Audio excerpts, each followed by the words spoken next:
mon projet d'entreprise, c'était de travailler vraiment sur la communication en temps réel sur le temps de l'événement.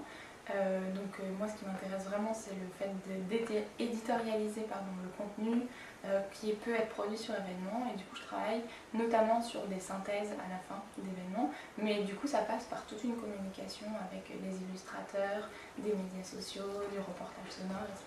sur le temps de l'événement.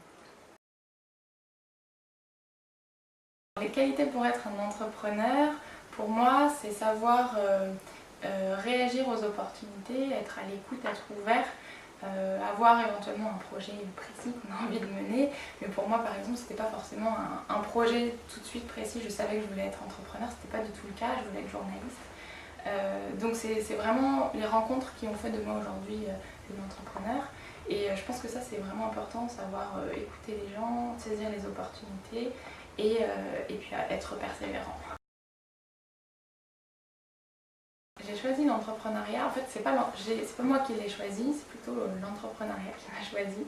Moi je savais simplement que je voulais être indépendante.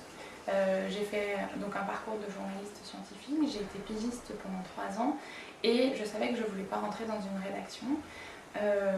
Comme en parallèle de mes piges, j'ai travaillé sur un réseau social qui s'appelle Notex, qui s'intéressait aux communautés créatives et innovantes. J'ai été très vite identifiée comme une blogueuse et du coup invitée sur des événements, ce qui m'a conduit à me poser des questions sur tout ce qui est de l'ordre de la narration sur le temps de l'événement, à essayer de bidouiller des choses. Donc j'ai fait un peu de la R&D personnelle pendant quelques années, pendant 2 ans et demi. Et je me suis rendu compte qu'il y avait un intérêt, qu'il y avait peut-être un besoin, et en tout cas les organisateurs étaient très intéressés par mon activité.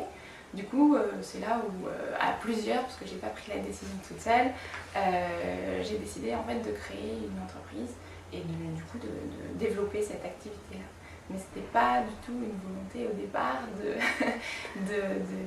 un projet que j'avais depuis des années. Pour moi, un conseil, en tout cas quelque chose qui m'a énormément servi, c'est de rencontrer des gens.